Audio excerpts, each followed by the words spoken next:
ওরে বাবারে, এ তো কোনো ভূতের সিনেমার ভয়ানক সিন মনে হচ্ছে। এই সিনটা কেন দিতে গেল ডার্ক ওয়েবে?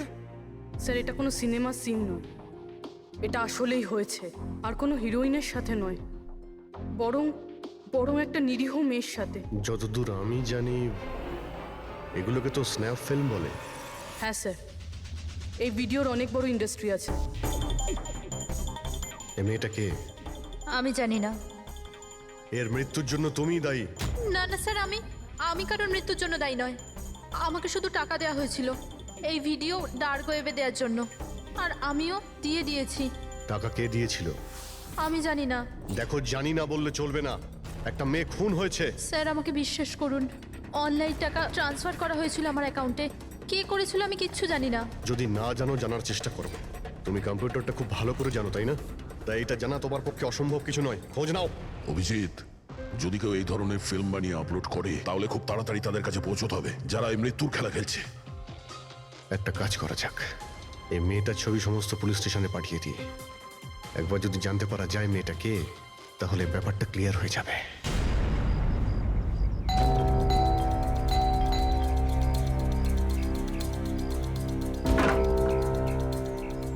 আগে বলুন, কাকে চাইছেন আপনারা? এটা রিয়ার বাড়ি না? হ্যাঁ, আমি ওর বাবা। আসুন। আসলে আমরা সিআইডি থেকে আসছি। আপনার জন্য একটা বাজে খবর আছে। আপনার মেয়ে রিয়া আর এই পৃথিবীতে নেই। হ্যাঁ জানি, কিন্তু ওর মৃত্যুর 10 দিন পরে আপনারা কেন বলতে এসছেন এসব? আপনি জানেন যে আপনার মেয়ে রিয়া মারা গেছে? আপনি গাড়ি অ্যাক্সিডেন্টের ইনভেস্টিগেশনের জন্য এসছেন তো? তাহলে আপনারা এটাও নিশ্চয়ই জানবেন যে রিয়ার ফিউনারেল হয়ে গেছে। এক মিনিট, আপনি কোন কার অ্যাক্সিডেন্টের কথা বলছেন? ওই তো যেটাতে আমাদের রিয়া চলে গেল, শেয়ার ট্যাক্সিতে ওরা পুনে যাচ্ছিল। না না, রিয়ার মৃত্যু কার অ্যাক্সিডেন্টে হয়নি। এটা কি বলছেন আপনি? এক মিনিট, এটাই রিয়া তো? হ্যাঁ, এই তো রিয়াই তো। অ্যাক্সিডেন্টের দিন ও তো এই জামা কাপড়ই পরেছিল। এক মিনিট, মনে হচ্ছে কোনো কনফিউশন আছে। আপনি একটু বলুন যে আপনার মেয়ে রিয়ার কার অ্যাক্সিডেন্ট কিভাবে হয়েছিল? শেয়ার ট্যাক্সি করেও পুনে যাচ্ছিল, আরও 7 জন ছিল ওর সাথে। তারপর রাস্তাতেই ওদের গাড়িটার ভয়ঙ্কর অ্যাক্সিডেন্ট হয়ে যায়। পুরো গাড়িটাই ভয়ঙ্কর আগুনে পুড়ে যায়। মৃত ব্যক্তিদের তো মুখটাও ভালো করে চেনা যাচ্ছিল না। তাহলে আপনারা রিয়াকে কি করে চিনলেন? ওর জিনিসপত্র দেখে আমরা ওকে চিনতে পেরেছিলাম। আপনারা এটা বললেন না যে এই ছবি কবেকার? আসলে আমরাও জানি না যে এই ফটোটা কতদিনের, কিন্তু জানলেই আমরা আপনাদেরকে বলে দেবো। মনে হচ্ছে রিয়ার এই অ্যাক্সিডেন্ট দেখানোর জন্য করা হয়েছিল, ওর মৃত্যুর আসল কারণটা লুকানোর জন্য। স্যার, যদি রিয়ার কার অ্যাক্সিডেন্টটা একটা সাজানো ঘটনাই হয়, তাহলে বাকি যে 7 জন ওর সাথে গাড়িতে ছিল তারাও আবার রিয়ার মতোই মারা যায়নি তো? হতে পারে, ওদের ফ্যামিলির সঙ্গে কথা বলতে হবে। আমাদের ভাগ্য ভালো যে 7 জন অ্যাক্সিডেন্টে মারা গিয়েছিল তাদের মধ্যে একজনের শেষকৃত্য এখনো হয়নি। দেখা যাক ডক্টর সালুকে এই লাশ থেকে কি প্রমাণ বার করতে পারে। কিন্তু লাশটা এত বাজেভাবে জ্বলে গেছে যে মুখটা চেনা মুশকিল হবে। তোমাদের সন্দেহ একদম ঠিক। এ লাশ টনির নয়। মনেই হচ্ছিল স্যার আমাদের, কিন্তু এ কে জানতে পারলেন কিছু? না, এখনো তো জানা যায়নি লাশটা কার, কিন্তু এটা জানা গেছে এই লোকটাকে কি করে মারা হয়েছে। আমি এই বডিটা স্ক্যান করেছি, তখন জানতে পেরেছি যে এর পেটে ছুরির গভীর ক্ষত আছে। ছুরি দিয়ে? হ্যাঁ, ছুরির। আর আমার মনে হচ্ছে যে ওই ছুরির আঘাতেই এর মৃত্যু হয়েছে। মানে একজনকে ছুরি দিয়ে খুন করা হয় আর তাকে টনি বলে এদের মধ্যে ঢুকিয়ে দেওয়া হয়েছে। ওই গ্যাং আসলে কি করতে চাইছে? আর এই লোকটার মৃত্যু 3 সপ্তাহ আগে হয়েছে। ও, এই কার অ্যাক্সিডেন্ট হয়েছে 10 দিন আগে? সেটাই তো। তার মানে কারটা যখন পোড়ানো হয়েছিল তার আগেই এই লোকটার মৃত্যু হয়েছিল। 3 সপ্তাহ ধরেও লাশটাকে রেখে দিয়েছিল যাতে ওই গ্যাং এই ভয়ানক খেলাটা খেলতে পারে। আচ্ছা দয়া, আমরা একটা কাজ করি, যেখানে অ্যাক্সিডেন্ট হয়েছিল আমরা সেখানে যাই আর খোঁজ নিয়ে দেখি এক্স্যাক্টলি কি হয়েছিল ওখানে। আমি তো মজা করে গাড়ি চালাচ্ছিলাম স্যার, আর রেডিওতে গান শুনছিলাম। তখনই হঠাৎ আমি জোরে একটা আওয়াজ শুনলাম। আমি সঙ্গে সঙ্গে আমার গাড়ি থেকে বেরোলাম আর দেখলাম যে আমার সামনের একটা গাড়িতে দাউ দাউ করে আগুন জ্বলছে। আমি বুঝতে পারছিলাম না যে আমি কি করব। আচ্ছা, এই ঘটনাটা কখন হয়েছিল মনে আছে তোমার? স্যার, আমার মনে হয় হয়তো বিকেল 5টার সময়। হ্যাঁ, এটা কি করে হতে পারে? স্যার, এক সেকেন্ড।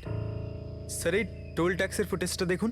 এখানে তো গাড়ি 3:30টার সময় ক্রস করেছিল, তাহলে এই জায়গাটা ওখান থেকে 20 কিলোমিটার দূরে স্যার। কিন্তু 20 কিলোমিটার রাস্তা অতিক্রম করতে 1.5 ঘন্টা তো লাগার কথা নয়। আর রাস্তাতে কোনো ধাবা বা হোটেলও নেই যেখানে কিছু খাবার জন্য নেমেছিল ওরা। এক্স্যাক্টলি, ঠিক মতো হলে গাড়ি এখানে 4টের সময় পৌঁছে যাওয়ার কথা, কিন্তু এখানে অ্যাক্সিডেন্ট হয়েছে 5টার সময়। তার মানে এই অপরাধ এই 1 ঘন্টার মধ্যেই হয়েছে। মানে গাড়িটাকে ওই সময় কোথাও নিয়ে যাওয়া হয়েছিল আর ওদের সবাইকে নামিয়ে গাড়ির মধ্যে 7টা লাশ রেখে দেওয়া হয়েছিল। আর তারপর গাড়িটা এখানে এনে ব্লাস্ট করিয়ে দেওয়া হয়েছে। এটা একটা প্ল্যান ছিল। স্যার, স্যার আমার মনে হয় ওদেরকে সেখানেই নিয়ে গেছে যেখানে ওই রিয়াকে নিয়ে গেছিল স্নাফ ফিল্ম বানানোর জন্য। জায়গাটা আমাদের খুব তাড়াতাড়ি খুঁজতে হবে। পূরবী SMS পাঠিয়েছে, কোনো গাছের ছবি। হ্যাঁ পূরবী, স্যার, আমি যে গাছটার ছবি পাঠিয়েছি আপনাকে, এটাকে মোরিঙ্গা অ্যালোফেরিয়া বলে স্যার। হ্যাঁ স্যার, ঠিক এইরকম গাছই রিয়ার ফুটেজেও ছিল স্যার। এই দেখুন স্যার, ওই ফুটেজেরই একটা স্ক্রিনশট পাঠাচ্ছি।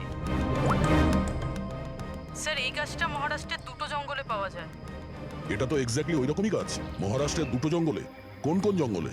স্যার, একটা জঙ্গল যেটা নাসিকের কাছে, আর দ্বিতীয় জঙ্গলটা যেখানে অ্যাক্সিডেন্ট হয়েছে সেখান থেকে 1 ঘন্টার দূরত্বে। আর ওই জঙ্গলটার নাম হলো প্রিফিক্স ফরেস্ট। নিশ্চয়ই এর মৃত্যুর খেলাটা প্রিফেক্ট জঙ্গলেই হয়েছে। তবে প্রিফিক্স ফরেস্ট তো একটা বড় জঙ্গল, ওখানে খোঁজা তো অত সহজ নয়। ফরেস্ট অফিসারদের সাহায্য নিতে হবে।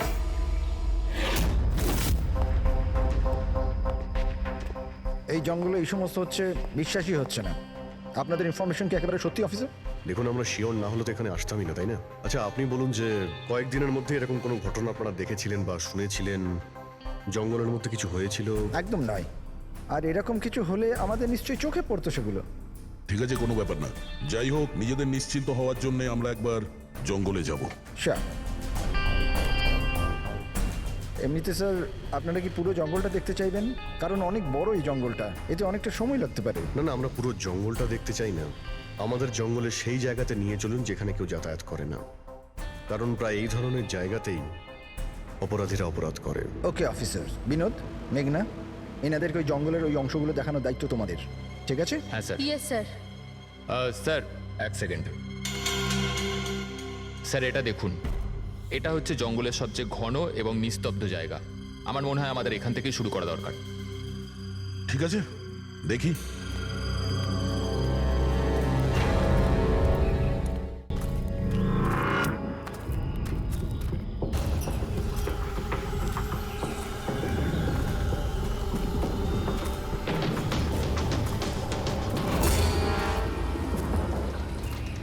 দয়া, গাছের মধ্যে দেখলেন?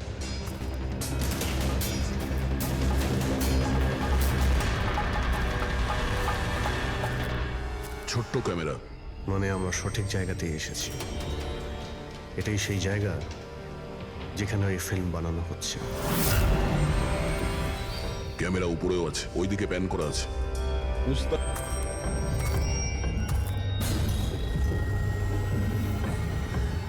দেখো, যদি ক্যামেরা থেকে কিছু জানতে পারা যায় ওদের আস্তানার ব্যাপারে। না অভিজিৎ, এ তো হাই অ্যান্ড ওয়্যারলেস ক্যামেরা। এর থেকে জানা মুশকিল যে এর মধ্যে যে স্টোরড ফুটেজ আছে সেটা ব্রডকাস্ট কোথা থেকে হচ্ছে। আর এই জঙ্গলে জানি না আর কত ক্যামেরা আছে। দেখা যাক, এরপর কোনো ক্যামেরা পেলে হয়তো সেটা থেকে জানতে পারবো।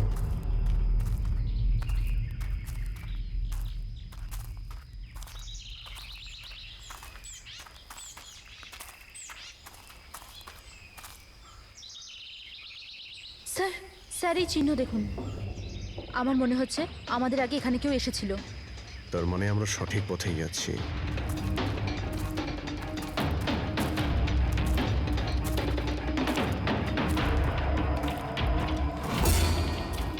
স্যার এই চিহ্নগুলো এখান অবধি রয়েছে। স্যার এর মানে ওদের আড্ডা এখানেই কোথাও রয়েছে।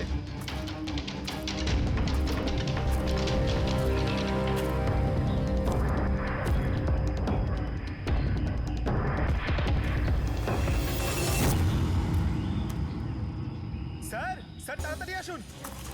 এই এক মিনিট স্যার, এক সেকেন্ড। ভয় পেও না, আমরা সিআইডি অফিসার্স। ওঠো। উঠে এসো। ওটো ওটো। স্যার আপনারা সিআইডির লোক, আমাকে বাঁচান স্যার।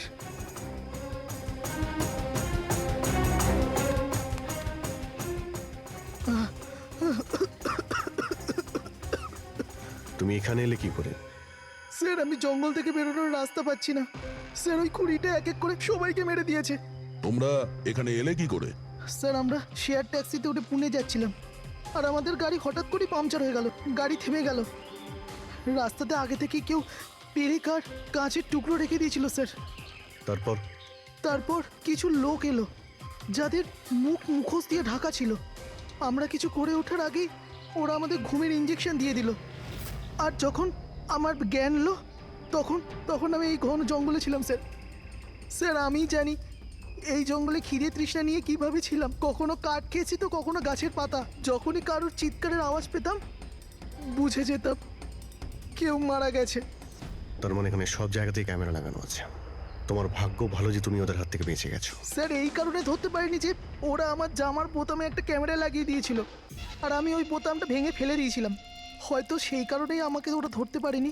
তুমি বলতে পারবে যে বাকি লোকেদের মধ্যে কতজন জীবিত আছে এখন? জানি না স্যার, কিন্তু কাল রাতে যখন আমি গাছে বসেছিলাম তখন কারোর চিৎকারের আওয়াজ পেয়েছিলাম। জানি না ওকে আহত করেছে নাকি প্রাণে মেরে দিয়েছে। কোন দিক থেকে চিৎকারটা শুনতে পেয়েছিলে তোমার মনে আছে কিছু? আমি তো এদিকের গাছে, হয়তো ওদিক থেকে এসেছিল স্যার।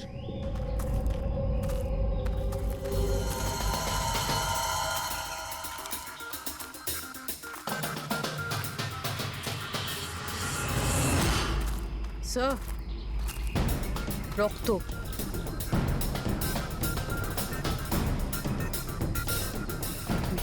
স্যার এখানেও আছে।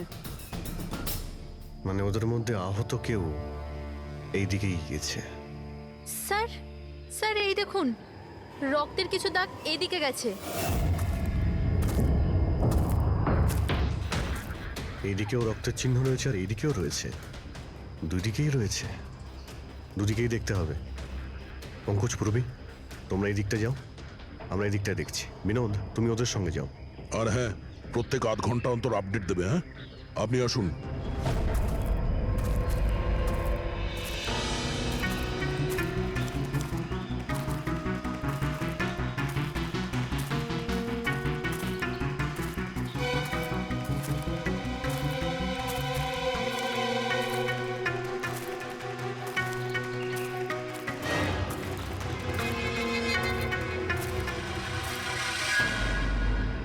এক মিনিট ওটা কি? এসো।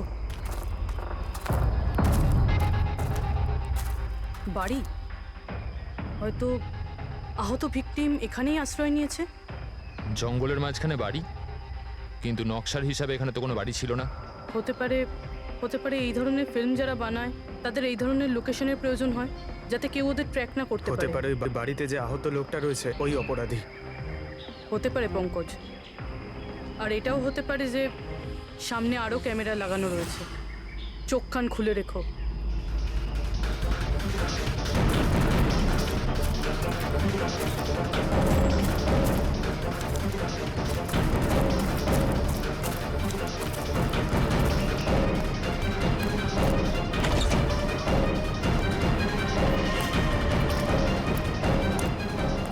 পঙ্কজ, টর্চ।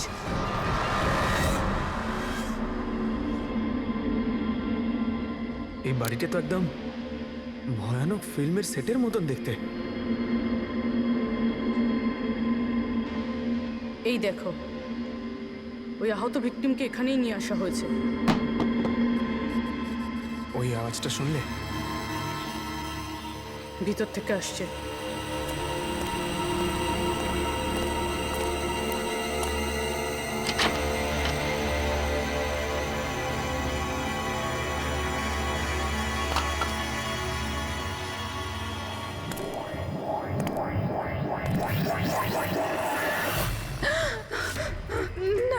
ছেড়ে দাও আমায়, আমাকে যেতে দাও।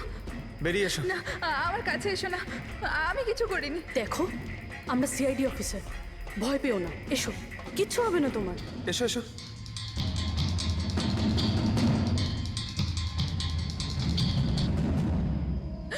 ও এখানেই আছে, ও ও ও এখানেই আছে।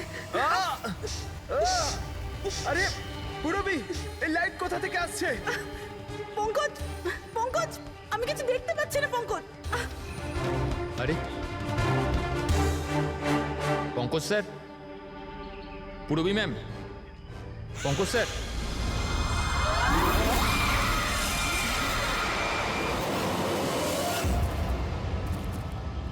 স্যার, রক্তের দাগ তো এখানে এসে শেষ হয়ে গেছে।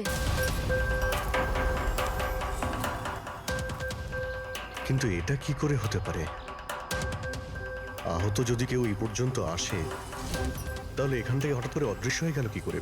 হতে পারে ও অপরাধীর হাতে ধরা পড়ে গেছে এখানে এই পয়েন্টে পৌঁছানোর পর। হতে পারে। জানি না মোহিত ছাড়া আর কেউ এখানে বেঁচে আছে কিনা। 1 ঘন্টা হয়ে গেল, পুরবী আর পঙ্কজের এলো না, কোনো ফোন কল এলো না।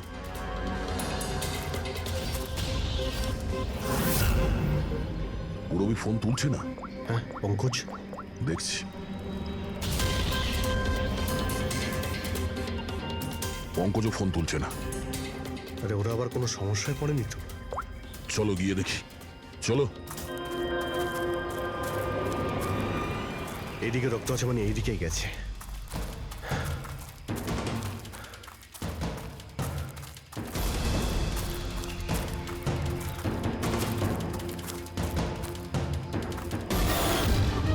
এই ঘরের ভেতর হতে পারে কেউ আছে, আমি ভেতরে গিয়ে দেখছি। ঠিক আছে, ততক্ষণ আমি এই বাইরেটা দেখি।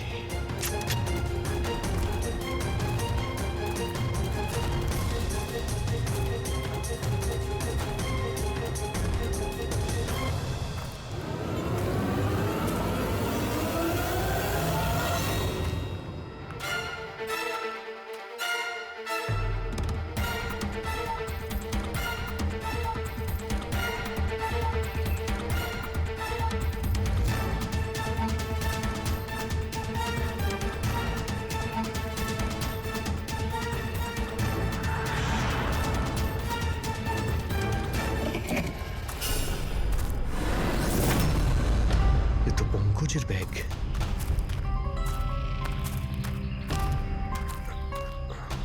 পঙ্কজ,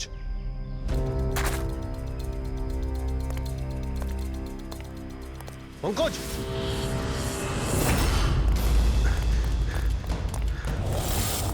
পঙ্কজ, পঙ্কজ, পঙ্কজ, কেমন আছো? ওঠো, স্যার, ওঠো। কি হয়েছিল? হ্যাঁ স্যার ওইদিকে ওই বাড়িটায় গেছিলাম স্যার, ওখানে একটা মেয়ে ছিল স্যার।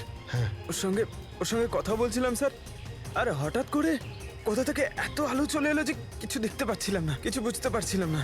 ওই বাড়িটা থেকে যেন তেন প্রকারে বেরোলাম, তারপর এখানে এসে হয়তো পড়ে গেছিলাম। আর কিছু মনে নেই স্যার, আমার মাথা ঘুরছে। আর পুরবী, বিনোদ, ওরা কোথায়? স্যার ওরা জানি না স্যার, ওরা ভেতরে ছিল, বাইরে বেরিয়েছে কিনা জানি না। ও নো। কি কি হয়েছে তোমার? ও ঠিক আছে। পুরবী আর বিনোদকে পেলে? না, ঘরের ভেতরে তো কেউ নেই। ও গড, ওদের কিছু হয়ে যায়নি তো?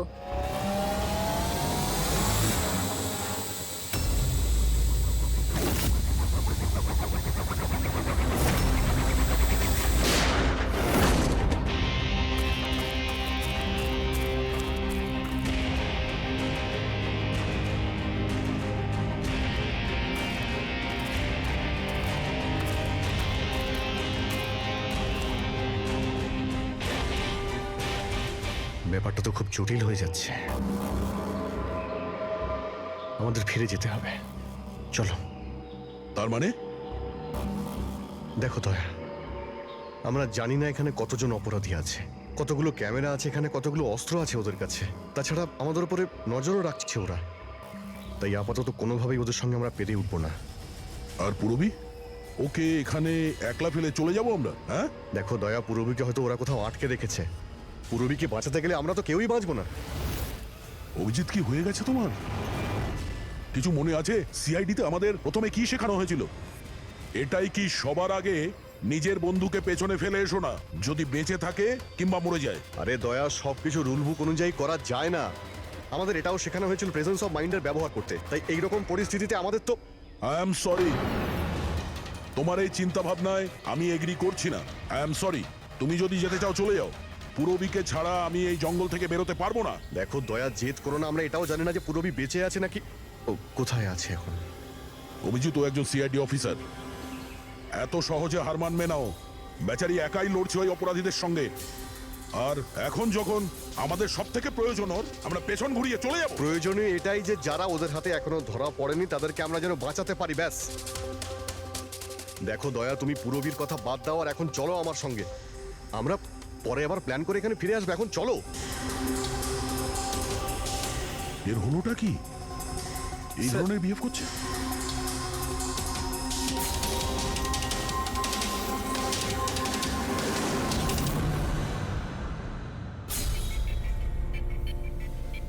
সিআইডির ইতিহাসে এই প্রথমবার হলো বোধহয় যে সিআইডি কারো কাছ থেকে ভয় পেয়ে চুপচাপ পালিয়ে গেল। হ্যাঁ ডক্টর, পৌঁছে গেছেন আপনি?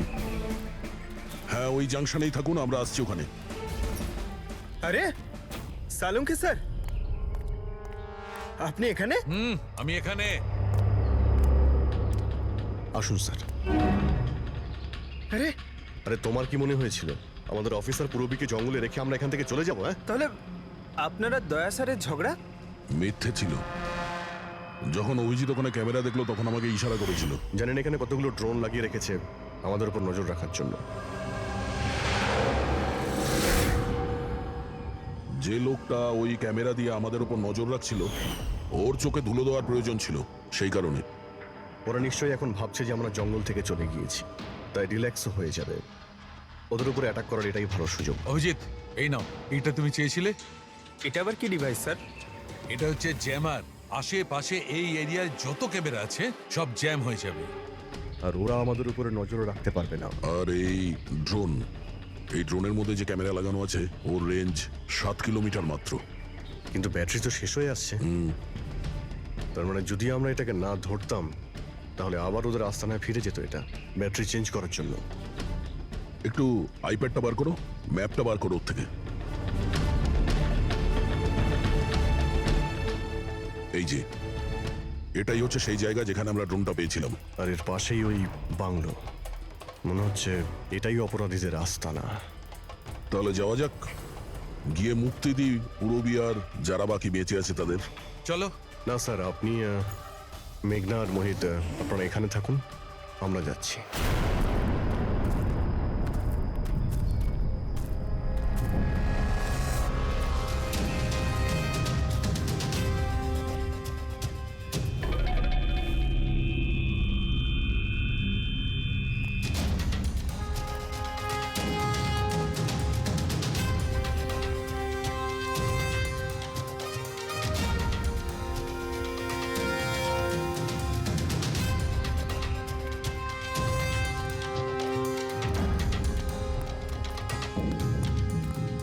আরে ভাই, সিস্টেমটা বন্ধ হয়ে গেল কি করে?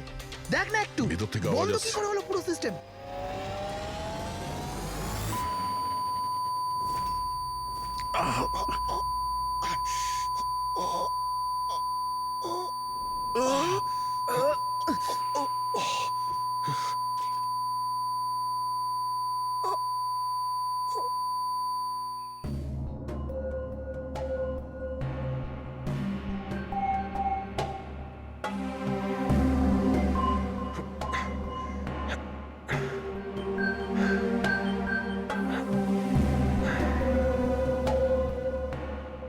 পঙ্কজ,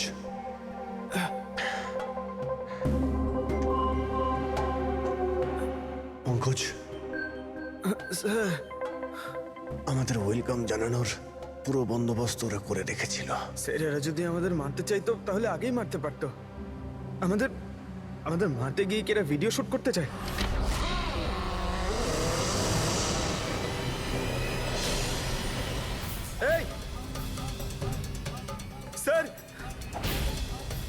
দাঁড়াও।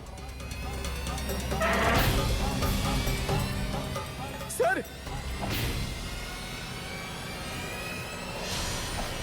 এটা আমি পঙ্কজ। পুরবি তুমি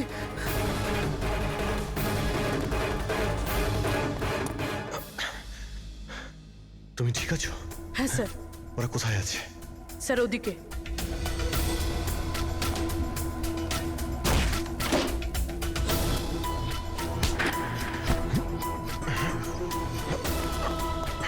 এই, এই,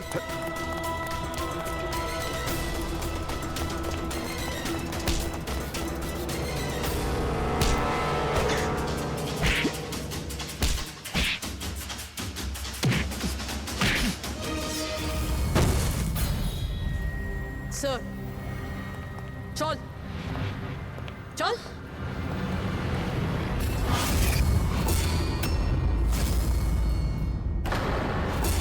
মেঘনা তুমি?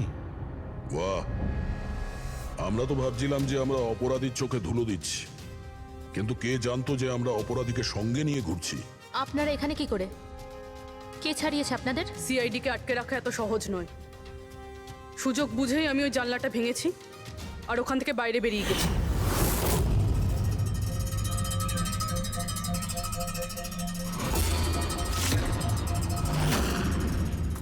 তারপর আমি তাদেরই পিছু নিলাম যাদেরকে তুমি পাঠিয়েছিলে আমাকে খোঁজার জন্য। তারপরে আমি ওই ওই মুখোশ পরা লোকটাকে দেখলাম আর তারও পিছু নিলাম।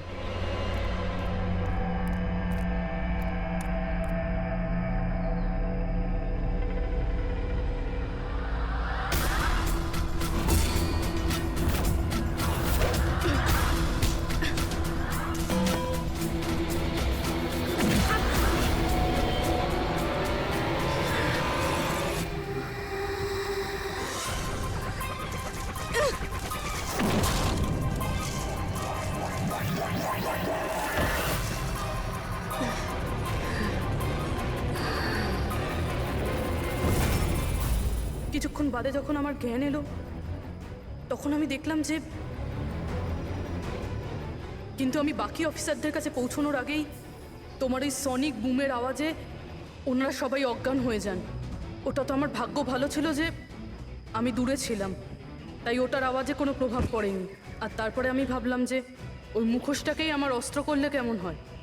যে নিষ্ঠুরতার সঙ্গে তুমি মানুষদের মেরেছো, তুমি তো নারী হওয়ার যোগ্যই না। এখন এটা বলো যে তুমি এগুলো কেন করেছো? এই সব কিছু আমি টাকার জন্য করেছিলাম। যত টাকা আমি এই কাজের জন্য পেয়েছিলাম না, অত টাকা তো আমি আমার জবে 5 বছরেও পাইনি। আর এমনি তো কি যায় আসে, রোজ এত লোক মরে আরো 2-4 জন মরে গেলে কি হবে? তুমি হয়তো জানো না যে তুমি কতটা অসুস্থ। বাকিরা কোথায় যারা তোমার সঙ্গে ছিল? আমি কারুর কোনো ক্ষতি করিনি স্যার, এতটাও বাজে নই আমি। আর এমনিতেও আমি কোনো খুন নিজের হাতে করিনি। আমাকে তো একজন মহিলা কোটিপতি হওয়ার অফার দিয়েছিল আর আমি সেটা অ্যাকসেপ্ট করেছি। কোন মহিলা? খুব খুব অদ্ভুত নাম ছিল ওর।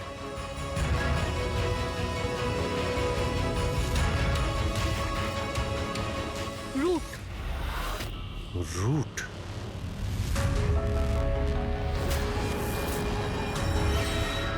তাহলে রুটই হলো এই সব কিছুর মাস্টারমাইন্ড। এখন ও এগুলো কেন করেছে ওর জবাব তো ওই দেবে। আর তোমার কথা বলতে গেলে আইন তোমাকে কঠিন থেকে কঠিনতম সাজা দেবে।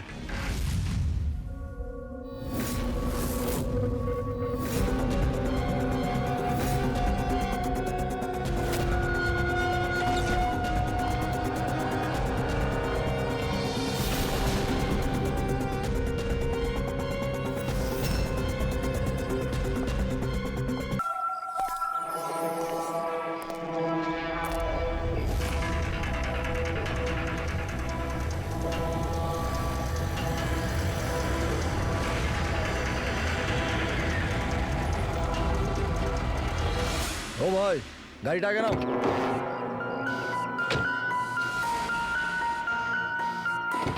বললাম না গাড়িটা আগে নিতে, আগে নাও। আরে ভাই কি করে আগে নিয়ে যাবো? গাড়ি খারাপ হয়ে গেছে তো। প্রবলেম দেখিও না, আগে গাড়ি ধাক্কা মারো, আগে নাও।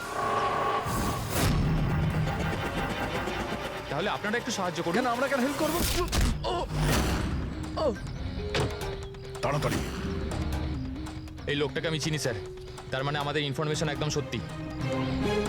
তার মানে ওই রুট নামের কম্পিউটার হ্যাকার এখানেই থাকে। আর ওই রুট নিশ্চয়ই কোনো ভয়ঙ্কর প্ল্যানিং করছে স্যার। যাই হয়ে যাক, ওকে জীবিত ধরতে হবে, এটা জানার জন্য যে ওর মিশনটা কি। আর এই মিশনে তোমাদের দুজন সাইবার কপকেও কাজে লাগবে।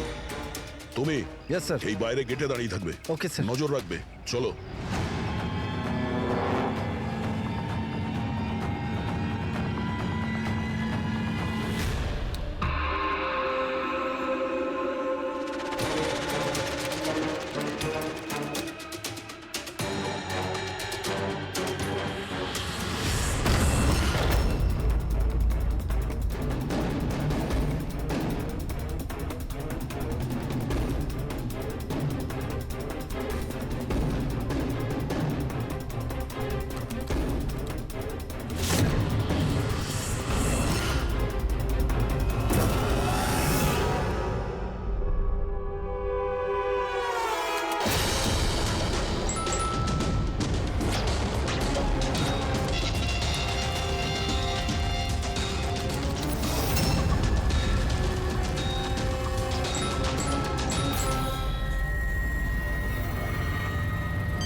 স্যার কেউ নেই।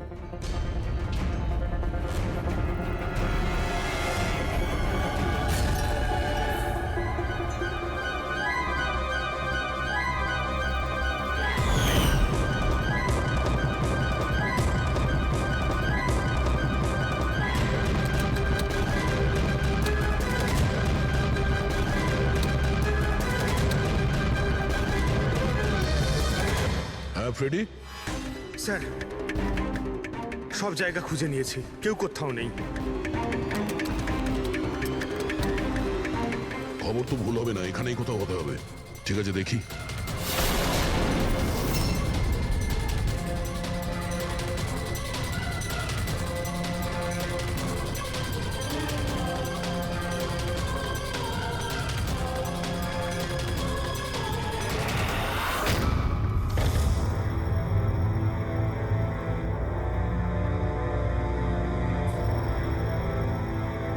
এখানে তো কেউ নেই।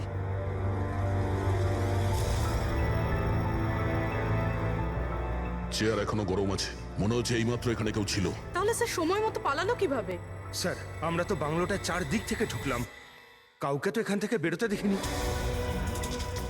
স্যার, হ্যাঁ, স্যার এই মনিটরটা দেখুন, এটা তো বাড়ির আশেপাশের ফুটেজ। ও আমাদের দেখে পালিয়ে যায়নি তো? হতে পারে, ও খুব একটা দূরে যায়নি। একটু এই জায়গাটাকে ভালো করে চেক করো। আর পুরবি, এই কম্পিউটারটা চেক করো, দেখো কি পাওয়া যায়। ততক্ষণ আমি গেটে গিয়ে দেখছি।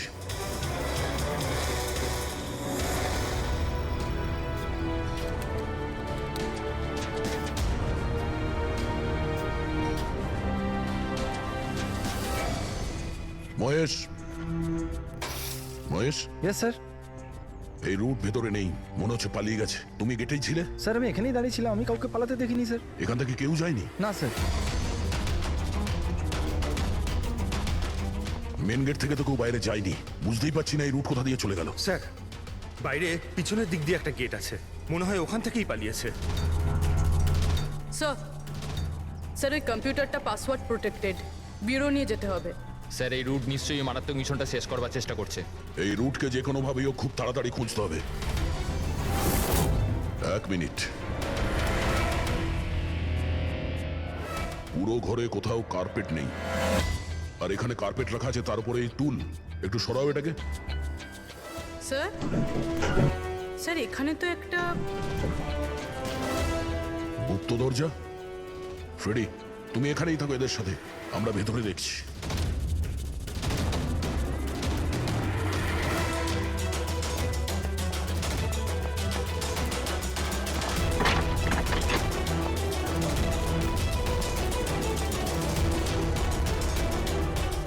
এই, দেখো, তোমার যা বলার আছে তুমি তো এখনই বলে ফেলতে পারো। আমার কিছু বলার নেই। যা কিছু বলার আমার উকিল বলবে। স্যার স্যার আমরা এই রুটের কম্পিউটার সিস্টেম অ্যাক্সেস করে নিয়েছি আর এনক্রিপশনটাও সফল হয়েছে। জানতে পারলে কিছু? হ্যাঁ স্যার। স্যার এই গত কয়েকদিনে ইন্টারনেটে ভয়ানক কিছু ভিডিও পোস্ট করেছে স্যার। ডার্ক ওয়েবে স্যার। অ্যাকচুয়ালি ডার্ক ওয়েব ইন্টারনেটের এমন একটা কালো জায়গা স্যার, যেখানে সব অপরাধী নিজেদের সমস্ত বেআইনি কাজগুলোকে টেকনোলজির মাধ্যমে সফল করার চেষ্টা করে, যেমন অস্ত্র লেনদেন, কিডনি চুরি অথবা কাউকে মারার সুপারি। স্যার এমন কোনো কাজ নেই যেটা এই সাইটে হয় না। একটা কথা বুঝতে পারছি না, যখন সবাই সবকিছু জানে, সবকিছু এত খোলাখুলি হয়, তাহলে এটা আটকানোর জন্য আমরা চেষ্টা করি না কেন? স্যার এটা এত সোজা নয়। অ্যাকচুয়ালি এই সাইটে ঢোকার জন্য আমরা একটা কম্পিউটার সফটওয়্যার চাই, যেটা বাছা গোছা হাই প্রোফাইল অপরাধীদের কাছেই আছে। যেমন এই রুট। Yes sir. আর স্যার যেমন আমরা জানি যে ডার্ক ওয়েবে আইপি অ্যাড্রেস আর ইউজার আইডি এই দুটোই লুকোনো থাকে। দেখাও তো কোন ভিডিও পোস্ট করেছে এই রুট।